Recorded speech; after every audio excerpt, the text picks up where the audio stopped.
Hey bro, if a person doesn't like learning new stuff all the time, would you say cybersecurity isn't for that person? No, it's not for you. If you don't like learning all the time, then you're gonna have a bad time in cybersecurity because it feels constantly changing. The fundamentals are always the same, but there's nuances that are constantly changing. New technology, new frameworks, threat actors constantly changing their attacks, and new tools. AI is coming out, and there's a million AI tools that come out every day. So yeah, if you don't like learning new stuff all the time, this isn't for you. Because if you don't learn new stuff, you will be out of a job. Welcome to the Hacker's Cache, the show that decrypts the secrets of cybersecurity one byte at a time. I'm your host, Kyser Clark, and today I have another Q&A episode where you, the viewer/listener, ask questions and I answer them in depth here on the Hacker's Cache podcast. And if you want to know how to submit questions, just drop questions in the YouTube comments. I will see them, and whatever I think the best questions are, whatever I think you need to hear, I'll put that on the show. So let's go ahead and get into it. And for the first question here, I'm actually going to rope two questions into one. So this is going to be a little bit of a double doozy. And after I read both questions, I want to give you an answer that applies to both questions because they're very related to each other. So first question here, I have 5 years experience as a system admin with Security Plus and COSA Plus looking to break into pen testing. Do you believe jumping into OSCP would help me get my foot in the door with that job, or do you believe there is a better cert for that? And then the second question is, would you recommend doing the Hack The Box CPTS path and certificate to land a pen testing job? If so, at what point would it be valuable to do so? So this is asking about certifications to break in and land a job as a pen tester. And that's something that I have done. It's something I'm doing right now. I work as a pen tester full time, for those who don't know, for those who are new to the show. And I do believe that the OSCP is your best shot to being recognized by hiring managers and recruiters currently. And I say currently because I think Hack The Box CPTS is starting to slowly, and I mean slowly, pick up steam. It's getting a lot of reputation from pen testers in the field and other hackers who are out here doing it, but the hiring managers and recruiters have not yet caught on to the Hack The Box certifications, the TCM certifications, the Try Hack Me certifications, but they do know about OffSec because OffSec's been around for a very long time. For some reason, hiring managers and recruiters, they're not up to date. Well, it's like these newer certifications that came out, and these newer certifications, they are newer, but like I said, for some reason, the hiring managers and recruiters don't know about them. And a little bit of a hot take here. You know, the hiring managers and recruiters, they expect you to be up to date, but they're not up to date themselves. It's a little bit ridiculous in my opinion, but I digress there on that point. When it comes to you breaking into pen testing, I do think the OSCP is your best shot currently because it's widely recognized. It is the most in-demand pen testing certification on the job market today. I don't see it slowing down for at least a few years. And by the time some other certification overtakes OSCP, the field's going to change so much and this information is going to be irrelevant. If you're trying to break into a pen testing position right now, OSCP is where it's at, in my opinion. And there might be a feature where TCM Security, PNPT, and the Hack The Box CPTS are the top dogs in certifications to help you land pen testing jobs, but that's not what it is right now. And you need to go after what it is right now. Unless you're looking to become a pen tester like 10 years down the road, maybe you can kind of skip the OSCP because I do think maybe in 10 years, Hack The Box might overtake it. But as of right now, and I think for at least the next 5 years or so, OSCP will be the top one. So that's where you should go, in my opinion, if you want to get into pen testing. Now, you don't have to have OSCP. There's tons of pen testers that don't have OSCP. You don't have to have it. But it does open up doors for you, whether you want to acknowledge it or not. It does help you. Is it the best pen testing certification out there? Maybe not, but it's listed the most, and the whole point of a certification is to land interviews and to build skills. And OSCP will absolutely help you land interviews, and it's going to build the skills. It might not be the best skills. A lot of people are saying that the Hack the Box CPTS is like the new gold standard in terms of real world pen testing and the actual skills you build through the course and through the certification, and it's even harder than the OSCP. While you might have better skills, it's still worth pursuing the certification that the recruiters and hiring managers know about, because if you have all the skills in the world but you don't know how to, and you can't demonstrate that to a hiring manager or recruiter, then it's kind of not as effective. And that's why the OSCP, despite it might being a little bit less on the skills, it's way more recognized. And hiring manager recruiters, they know what the OSCP entails. They don't know what the Hack the Box CPTS entails. So where does the Hack the Box CPTS fall into play here? I would say it's after you land your pen testing job. Once you break in the field, you get that first pen testing job, then go for the Hack the Box CPTS. Because once you're in, you need to develop your skills, because your goal is to get better and to stay up to date and to knock all the rust. You don't want any rust building up on your skills. And you might think that, oh, I'm working full time as a pen tester, how can the rust build up? It still does, trust me, because you're not hacking 24/7. You're not hacking 8 hours a day on your pen testing job. You're writing a lot of reports. You're doing a lot of client calls. You're doing a lot of team meeting calls. And it's a lot less hands-on keyboard than you think. So the rust can build up even if you're working 40 hours a week as a pen tester, because I would say you're lucky if half your time goes to actual hands-on keyboard in the terminal, actually pen testing stuff. So yeah, CPTS is going to help you knock the rust off, help you grow your skills. And the way, and from what I'm seeing on the field, the CPTS might actually overtake the OSCP as the most in-demand certification. And if it does, you'll be in prime position, because you already have it if you get it after you've got your first pen testing position. But I think that the OSCP is definitely going to help you get those interviews for now. And for those who don't know, I do not have a CPTS. I do have an OSCP, and OSCP was a key factor in me landing my current pen testing position. It was a key factor in building the skills I needed to do this job. And the CPTS is something that I have wanted, and it's actually something I'm pursuing. I actually been doing the CPTS pen testing path, although I am going through it a lot slower than I would like, a lot slower than my other certifications. And the reason for that is because I don't think it's like super crucial to my career. It's more like a kind of like a nice to have, not a need to have. So that's my opinion on it. I do think creating content is more beneficial for my career right now, which is why I spend 40 plus hours a week creating content on top of my 40 hours a week doing my job. And then if I have 5 to 10 hours left over, then I will put that in the training. So I'm not training as hard or as much as I used to, because I think personal branding is a key separator going into this AI era of the job market, which is why I've been tripling down on content creation, and I haven't been learning new things as much and as fast as I used to. And that could be a mistake, but I think content creation is maybe not just content creation, but just building a self brand, building a personal brand, I think is huge in, like I said, the AI era job market in the future. And that's where I'm betting my money, but we'll see how it plays out. So personal branding is everything nowadays, in my opinion. All right, question number 2.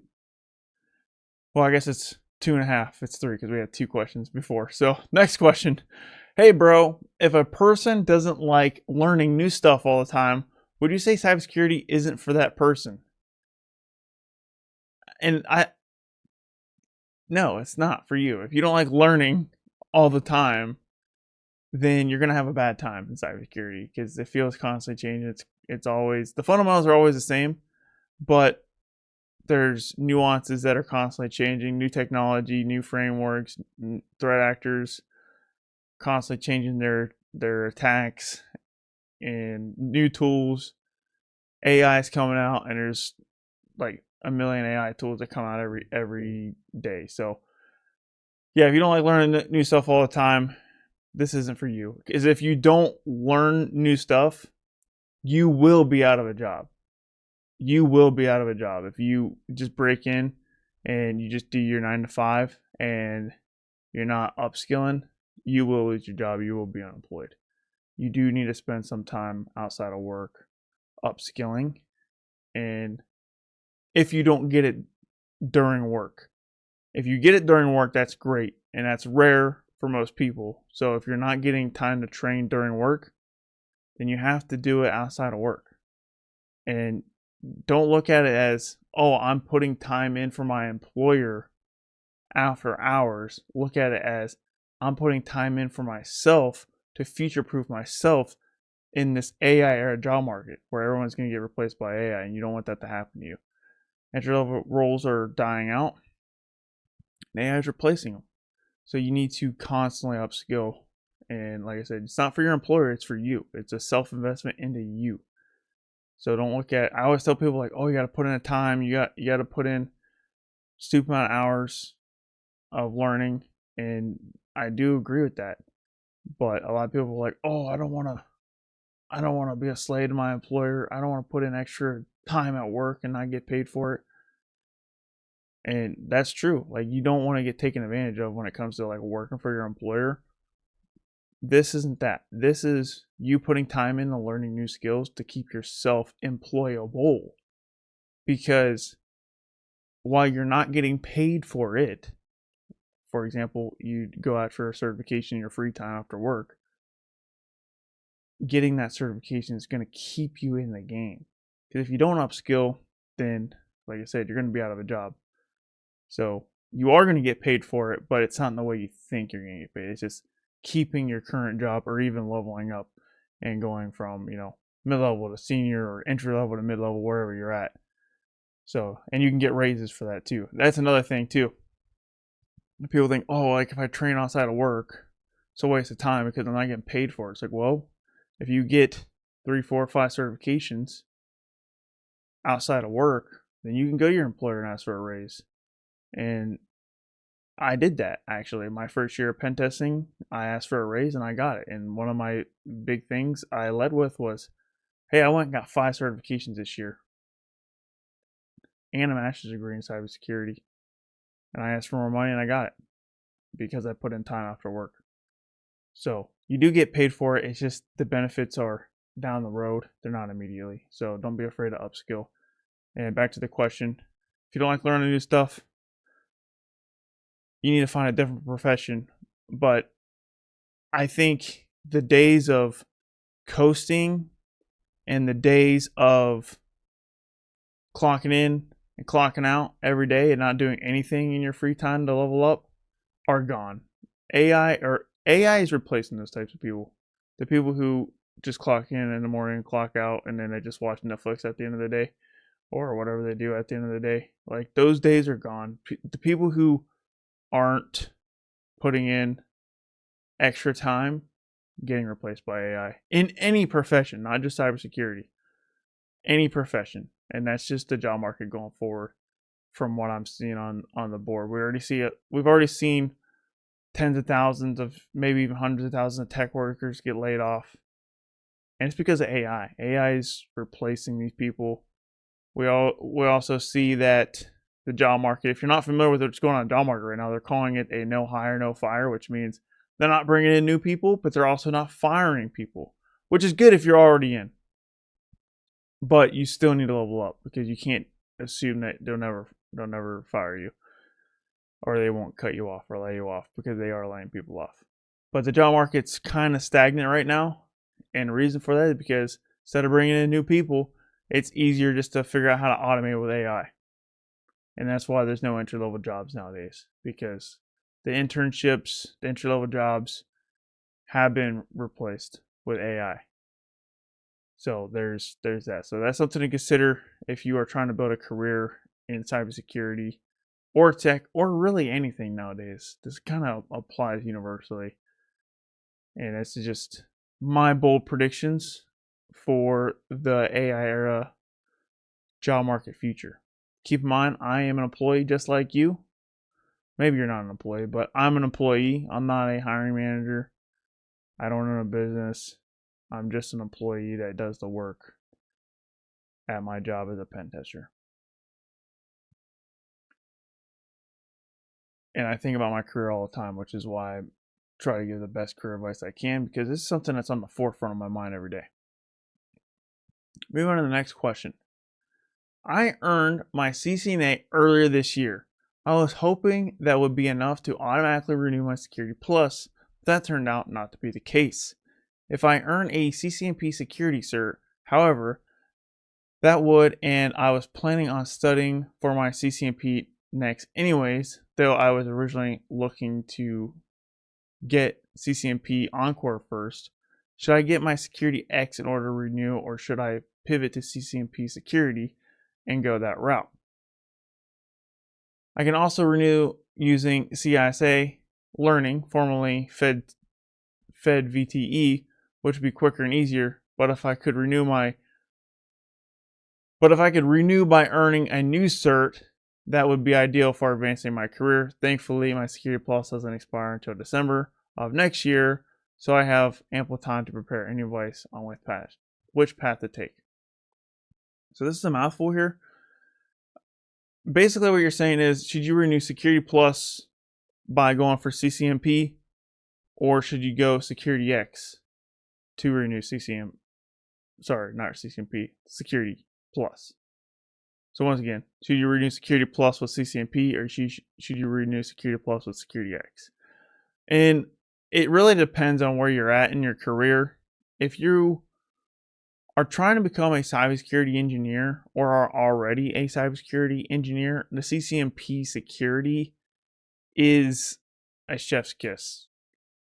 Literally a chef's kiss. That's going to set you apart. I think the CCNP Security is where it's at for a cybersecurity engineer only. Maybe there's some other roles that are dealing with infrastructure a lot in cybersecurity, but cybersecurity engineer or similar roles, they're the ones that are benefiting from those Cisco CCNP certs, specifically the security version of the CCNP. If you're not a cybersecurity engineer, or you're not trying to become a cybersecurity engineer, CCNP is overkill. I would not recommend it. If you're trying to become a SOC analyst, pen tester, GRC professional, I would not go for the CCNP because it is overkill. You don't need it unless you're working with like Cisco routers and switches and all the other Cisco infrastructure. There's so many Cisco tools out there. If you're working with Cisco stuff all the time and like you're in the dashboard actually configuring this stuff, then get the CCNP. But if you're not doing that, then don't get the CCNP. So if you're not a cybersecurity engineer, you're not trying to become a cybersecurity engineer, well, the best thing to renew Security Plus is not the SecurityX. You're actually missing some steps. After Security Plus, you should go either the CYSA Plus, that's Cybersecurity Analyst Plus, or the Pentest Plus, depending if you want to go offense security or defense security. And you can even get both. I have both because I think as an offense security professional, as a penetration tester, obviously the Pentest Plus was way more useful for me. But having the CYSA Plus, understanding how the defense operates, understanding the defender mindset, understanding how to block attacks, how to prevent attacks, how to respond to attacks, that makes me a better penetration tester and a better red teamer once I become a red teamer. So I think having both is nice, but at the very least, get the one that's more suitable to your path. So you're going to go blue team, go CYSA Plus. You're going to go red team, pen testing, offense security, and get the Pentest Plus. And then what I would do is I would wait 3 years, and then when your one's about to expire, then get the other one. And then wait another 3 years and get the SecurityX way down the road to renew all of them in one go. So I think the SecurityX is like a long-term thing. I got the SecurityX because my CYSA Plus and Pentest Plus was like 2 years from expiring. I think I got it like a year and a half. So I had like a year and a half left. But I got the SecurityX a little earlier because I had the beta. And the beta exam, I paid $50, passed the exam, easy peasy. Didn't have to study for it. And I got it all renewed in one go for $50. So I would only go for the SecurityX if you already had the CYSA Plus, the Pentest Plus, and the Security Plus, and your cert's about to expire, or if you got a $50 beta shot. But the $50 beta shots at time of recording, at this recording, it's October 2025, and the next SecurityX beta is not going to happen for another 2 years or so. So it's going to be a minute before we see another SecurityX beta. So that's my advice there. Next question. I completed a boot camp, got my Security Plus certificate. It's been 7 months looking for a job, and I don't even get a call back. LOL. I don't understand how it's advertised as a growing field in need of candidates. Like, how does anyone land their first role? Or did I just get scammed by a school? LOL. So this is the problem. This is the problem. This is why my career advice videos and career advice podcast episodes outperform everything else, because this is the number one problem people are facing. And this is why I keep making this type of content. It's because a lot of you people have this exact problem. And it's not just you. Everyone's having it, right? And the question is, did you get scammed? Honestly, yeah, you did get a little bit scammed, because these boot camps and these education organizations, these certification companies, the schools, they say there's millions and millions of unfilled cybersecurity jobs. When I was doing my research before I got into cybersecurity, the unemployment rate was 0%. And I'm like, oh, I'll always have a job, or at least for the next 10 years. There's no signs of it slowing down. And then it seemed like when it was time for me, like once I got my degree and I got out of the military, which was 5 years later, I did 6 years in the military, but I didn't decide to get into cybersecurity until I was in the military for a year already. So that's why I say 5 years later, even though it's in for 6 years. But 5 years later, I'm trying to find a job, and I'm like, dude, this is harder than I thought. Why is it so hard? I have 12 certifications. I got the OSCP, the tippity top, most in demand pen testing certification out there. I got the CISSP, the most in demand certification across all cybersecurity positions. I got my degree. I'm working on my master's degree. I had the OSWP, which is another OffSec cert. I had the EJPT, which is a junior pen testing cert. I had all these certifications, and then I had, at the time, 12 certifications in total. And I was working on the OSWA at the time.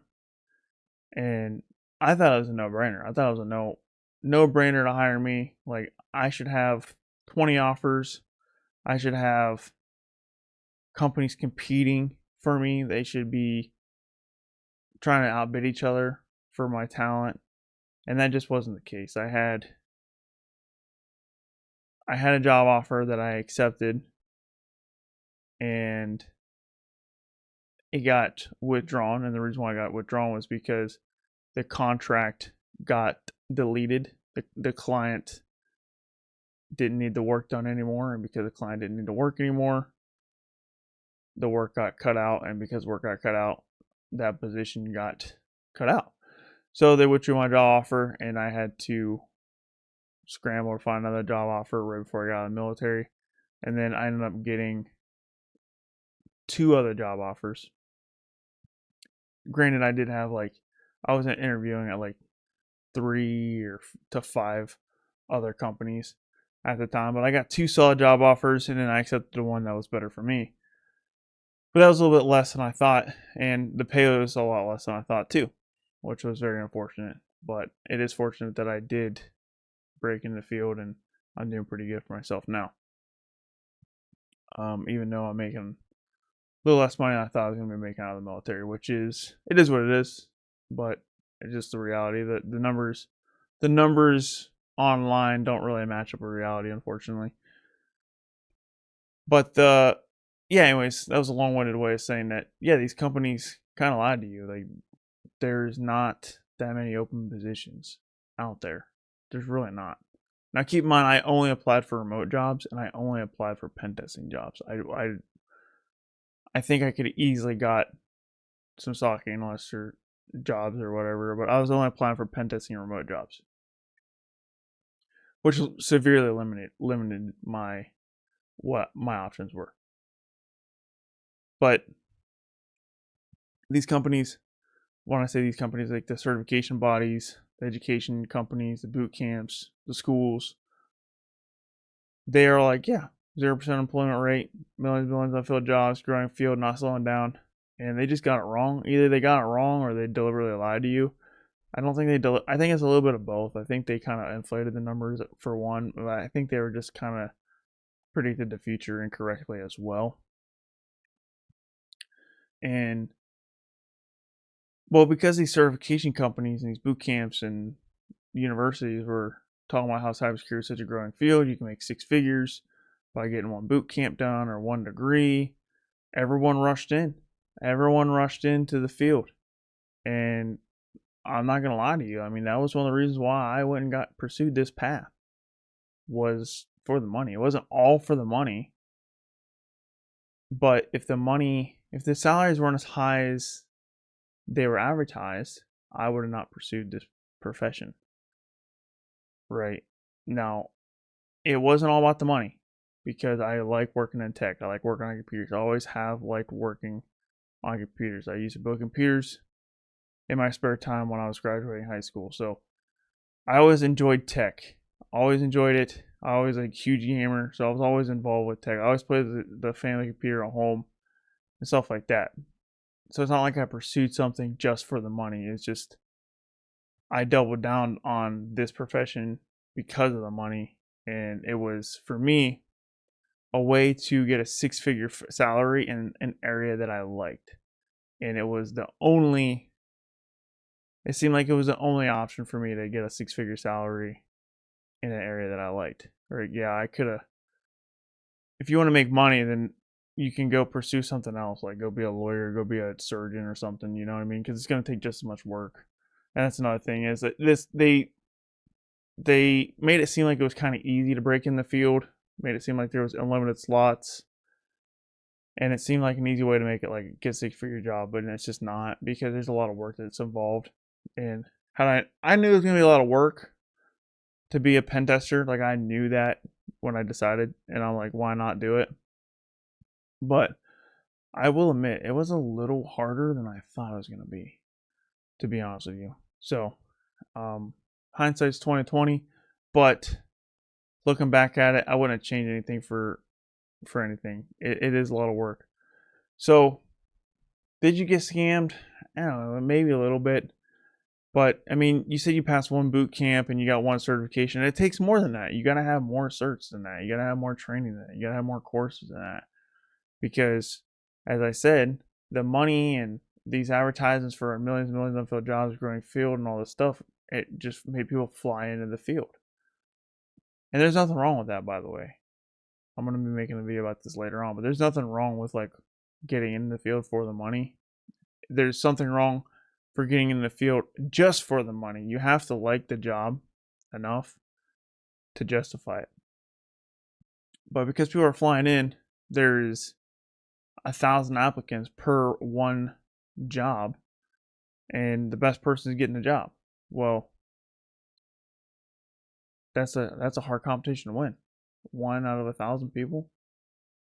I mean, that's a hard competition to win, and it is a competition whether you recognize it or not. I say that all the time, and you just gotta outwork everybody else. That's really what it comes down to. And the reason why I was set up for success was because I was grinding hard, getting all my certifications and doing all the extra stuff. I thought at the time it was extra. I was doing all the extra stuff to increase the salary, to have more negotiating power, because I was like, oh man, if I do the bare minimum, I get the degree and I get a cert or two, I can get $100,000 a year or whatever. I was like, I don't want $100,000 a year. I want $150,000 a year. And that's why I was like, let me just get more certs. Let me get more experience. Let me get more training. And then the more I have, the more negotiating and bargaining power I have. But turns out all that extra work really just made me a top candidate. And then I ended up getting a below average salary when I got in. Well, it was about average. It was about average for an entry level. For pen testing, it wasn't stellar. It wasn't above average, which is what I was shooting for. But hey, you gotta start somewhere. And yeah, so that's why I ended up breaking in, is because when I was shooting for $150,000 salary, maybe more, it really just made me the best candidate out of everyone who was applying for these positions. And that's what I recommend. That's what I recommend. You should be putting in as much time and effort as you can and getting as many certs as you can, as many degrees as you can, as many hack the box machines, how many try hacking rooms as you can. You need to be doing everything you possibly can.